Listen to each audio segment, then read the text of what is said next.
Law of attraction से आप चीजें पाना चाहते हैं। लॉ ऑफ अट्रैक्शन से आप वो सब कुछ हासिल करना चाहते हैं। तो ये लॉ ऑफ अट्रैक्शन है क्या? आपने बहुत बार देखा होगा। पानी को देख के मांगो, रात को सोते समय चीजों के बारे में सोचो, ऐसा 10 दिन तक करो, ऐसा आपने सुना होगा। तो ये लॉ ऑफ अट्रैक्शन है क्या? आपने जो कुछ भी देखा है अभी तक, कि भाई रात को सोते समय सोचो, या फिर पानी को देख के मांगो, है ना, वगैरह वगैरह, तो ये आधा अधूरा सच है। इसमें होता क्या है, मैं आपको बताता हूं। इसमें होता ऐसा है कि आपने लगातार मांग तो लिया है, सोच तो लिया कि आपको ऐसा करना है ना, आपको कुछ बनना है, कहीं पहुंचना है, आपने ऐसा सोच लिया। अब क्या होगा कि ये प्रकृति में अर्जी लग गई कि हाँ यार, ये बंदा कुछ ना कुछ जरूर मांग रहा है, इसे कुछ देना पड़ेगा। ये बंदा कुछ ना कुछ मांग रहा है, अब इसे कुछ देना पड़ेगा। वो सोचते हैं कि भाई ये क्या मांग रहा है, अरे यार ये तो कोई अच्छी सी नौकरी मांग रहा है, तो इसे देना पड़ेगा।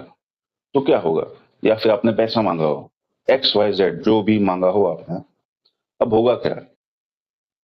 अब ये होगा कि यूनिवर्स या जो भी शक्ति है ना, या भगवान, अब आपका टेस्ट लेंगे। अब टेस्ट कैसे लेंगे बताओ? पहले वो चेक करेंगे, समझो आपने ही, या आप पहले नहीं हो जिसने मांगा है, आपकी तरह और बंदे भी होंगे जिसने मांगा है।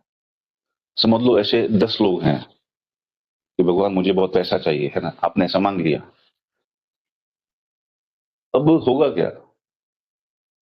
अब जैसे कि जैसे आपने मांगा है, ऐसे 10 बंदे और हैं जिसने मांगा है। अब देखना, एक ही शहर या एक ही देश और 10 अलग अलग बंदे और सेम टाइम पे मांगा है ना। अब आपके साथ क्या घटना होगी? अब भगवान आपका टेस्ट लेगा। इसमें क्या होगा पता है? इसमें होगा कि सबसे पहले आपके नेचर की टेस्ट होगी, है ना, पहला पड़ाव, कि भाई ये सब मांग तो रहा है, पर क्या इसके काबिल है? तो भगवान आपकी टेस्ट लेता है बॉस। अब क्या होगा? आप रास्ते में से कहीं गुजर रहे हो, है ना, और ये 10 लोग सेम, हाँ सेम चीज 10 लोगों ने भी मांगी आपकी तरह। अब क्या होगा? आप रास्ते में से कहीं गुजर रहे हो और किसी ने आपको बुरा भला बोल दिया, है ना, ये आपकी बाइक कहीं टकरा गई, और हल्की सी, मतलब लगा भी ना हो आपको, और हल्की सी टकरा गई, और वो बंदे ने थोड़ा सा आपको जोर से बोल दिया। अब सेम ये 10 लोगों के साथ भी हो रहा है, क्योंकि इन लोगों ने भी मांगा है आपकी तरह कि भाई हमें पैसा चाहिए जैसे आपने मांगा है ना, तो आप सबका टेस्ट चल रहा है, समझो you are in test phase. अब क्या होता है? एक बंदा है, वो भी लड़ाई कर लेता है वो, है ना। दूसरा है,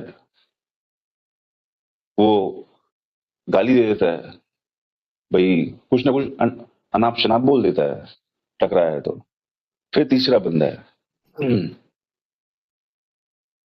वो कॉलर पकड़ लेता है।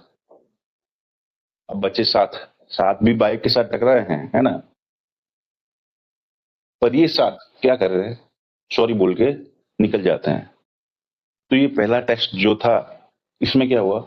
इन 10 में से 3 फेल हो गए, अब बचे 7, जिसने चीजों को एकदम बुद्धिमानी के साथ हैंडल किया, ये चुपचाप ये लोग वहां से निकल गए। तो ये जो 10 थे ना जिन्होंने मांगा था पैसा, इन सबका ये लोग टेस्ट फेज में थे, है ना। अब 3 तो फेल हो गए, समझो भगवान ने बोला था यार ये तो झगड़ा करता है।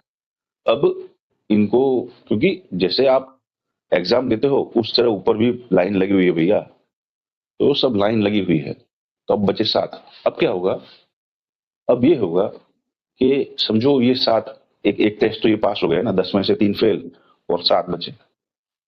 अब ये 7 लोग हैं, समझो ये होटल में खाना खा रहे हैं, मतलब डिफरेंट डिफरेंट प्लेस, किसी को नहीं पता, बिकॉज, लेकिन जो कि या क्योंकि इन लोग ने एक समय पे भगवान से मांगा था, so they are in test face.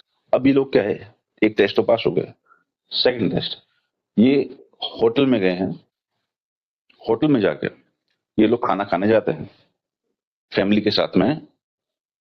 और अब क्या होता है कि यहाँ पर जब सबके साथ सेम घटना होती है, जैसे ही ये लोग होटल में जाते हैं और अपनी अपनी फैमिली के साथ में, है ना, अब क्या होगा कि वेटर आता है पानी लेके, लेकिन भूल से इनके कपड़े पे पानी गिर जाता है। अब क्या होगा? सेम यही किया। अब क्योंकि वो तो वेटर है, एक लगा देता है चमाट खींच के, है ना, एक थप्पड़ मार देता है, दूसरा भी सेम अप्लाई करता है, थप्पड़ मार देता है, तीसरा कुछ अनाप शनाप बोल देता है। अब चौथा वो कॉलर पकड़ लेता है, और जो तीन है वो बोलते हैं सॉरी कोई बात नहीं भैया। ये चलता रहता है। तो ये 7 लोग में से फिर ये 4 फेल हो जाते हैं, राइट? और बचते हैं सिर्फ 3, जिन्होंने वेटर को बोला कोई बात नहीं, चलता रहता है, because he understands, they understood the emotion of the waiter. तो भगवान ने देखा यार अब इनमें दया भावना तो है, तो इन्हें आगे ऊपर बढ़ाना चाहिए, है ना। अब बचे 3। अब इन 3 में से ये लोग सड़क पर चलते हैं, जा रहे होते हैं फैमिली के साथ में, अकेले ऐसे भी। अब क्या होगा? अब एक भिखारी मिलता है इनको, और भिखारी दान मांग रहा होता है। तो ये एक मना कर देता है, चल भी काम कर ले कुछ। और ये 2 होते हैं, ये भी 1-1 रुपया या 2 भी, जो भी इनके पास पैसा होता है ये दे देते हैं। भगवान देखता है यार इन 3 में से एक में तो दया ही नहीं है, दूसरों के लिए। आउट, भगवान ने उसको भी आउट कर दिया। अब बचे 2, बिकॉज इन्होंने वो गरीब को दान दिया था, तो इनका दिल कहीं ना कहीं अच्छा है। अब क्या होगा?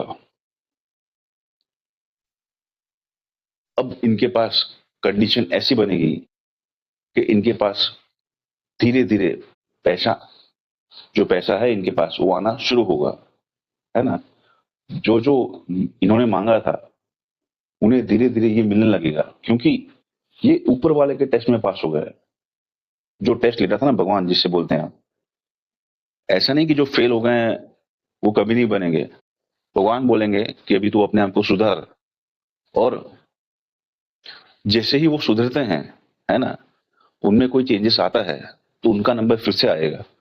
तो अगर हम लोग की तरह नहीं कि एक कंपनी में फेल हो गया तो भी वापस आप आ नहीं सकते, आप 10 बार तो फेल हो गए, नहीं। ऊपर वाला बहुत ही दयावान है, इतना दयावान है कि आप अगर थोड़े से भी सुधर जाओगे, उसे लगेगा, तो वो आपको फिर से मौका देगा। तो इसी तरह लॉ ऑफ अट्रैक्शन क्या है कि आप मांगेंगे, आप कुछ भी मांगेंगे, वो चीज आपके सामने आएगी। उसके लिए भगवान आपका टेस्ट लेंगे। अगर आप उस टेस्ट में पास हो जाते हो, एंड उसके बाद चीजें होंगी। उसके बाद और भी फेसेस है, पर मैंने बताया आप लॉ ऑफ अट्रैक्शन के हिसाब से कुछ सोचोगे, वो आएगा आपके सामने, चीजें होंगी आपके लिए, लेकिन आपके थोड़े से टेस्ट होंगे, उसे आपको पास करना होगा। क्योंकि यूनिवर्स एग्जाम लेता है, जैसे हम इंसान लोगों की एग्जाम लेते हैं, वैसे यूनिवर्स भी एग्जाम लेता है कि ये बंदा क्वालिफाई है कि नहीं। Thank you. आप मेरे चैनल को सब्सक्राइब करना और ये शेयर करना, शायद किसी की जिंदगी बदल जाए।